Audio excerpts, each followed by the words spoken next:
Here we have an analysis of James Parker, professional Ironman distance triathlete from the UK. If we look at his before picture, we can see his initial setup. He's on a Onyx frame, which is a 76-degree seat angle frame, slightly upward sloping top tube on this frame, and he's on approximately it's a 53 centimeter frame, as they call it, and he's about 175 centimeters tall. So he's riding a frame that's on the small size. There's nothing wrong with that.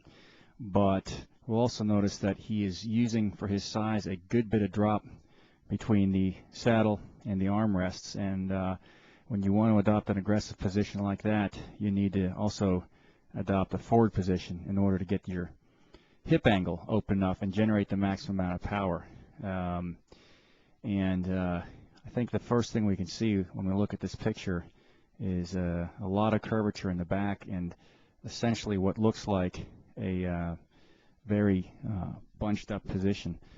The first thing I did was to take a look at the angles as he was initially set up. So when plotting the angles, I noticed that more or less all the angles were within range, meaning that the position was a okay position from the get-go. That the angles didn't really point out that there's anything wrong with the position. It's a pretty arrow position. The torso angle line at 15 degrees above the horizontal. That's fairly low. It's got the hip angle at 96 on the low end of the range, but certainly acceptable. The thing though that I didn't like, as I mentioned before, is this big hump in the back, and what this indicates to me is a lot of tension both in the upper back shoulders area and the lower back. Also the fact that the arms are somewhat extended outward in front of the shoulders, another way to create tension here in the shoulders and also help to make this hump in the back. So especially for something like an Ironman distance race, we don't want to have any tension here in the back at all. We want the back to be suspended between the hips and the upper arms, what I call a hammock kind of back. It's just all relaxed and suspended between these 2 points. So we had to make some adjustments, including lengthening his stem, moving forward a little bit. I changed the saddle. Those were the main adjustments we made. Again, we didn't really need to change the angles too much, but the idea was to try to get this torso less bunched up and thereby hopefully giving him less tension, opening up the lungs a little better, and possibly even making it easier for digestion on the bike. All in all, though, we can see that this would be a fairly aero position.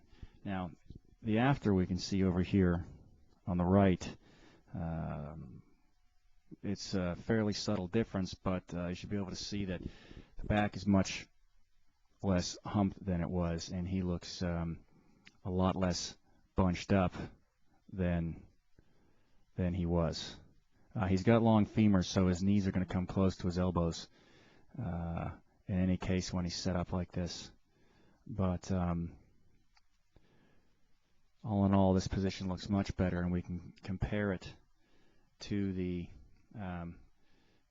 before picture by morphing it here. If I click on the right one, we can get this going here. We can see before and after, and we can see how the torso stretches up, and we release a lot of that tension. If we look in this area, that's the after and the before, and here we are all bunched up and under high tension, and here we are in a much more relaxed position. We can also see that the back has dropped some, and the front of the torso as well is a bit flatter than it was in the prior position. So certainly the aerodynamics haven't gotten any worse. They might have gotten slightly better. He's slightly more forward on the saddle, and the angles more or less are the same, except we have a better arm angle here, better skeletal support of the torso for a more relaxed position. And as I told James, he could experiment with moving even a little further on the saddle. He's still at about 96 to a 97 degree hip angle in the after position. He's moved forward only about a centimeter or so. He could experiment with moving forward another couple of centimeters. That would also get his shoulders out even more over here, over his elbows and his armpits, and possibly release the tension even more in the upper back, if there is any. This is a different fit than we usually see. This is someone who already had a very usable position, an aggressive arrow position, but it needed some fine tuning. And it's the kind of thing that we see a lot of times when someone is trying to adopt an aggressive position on a 76 degree or even slacker degree frame. And what happens is they end up pushing the seat all the way forward and or sliding up on the saddle as well.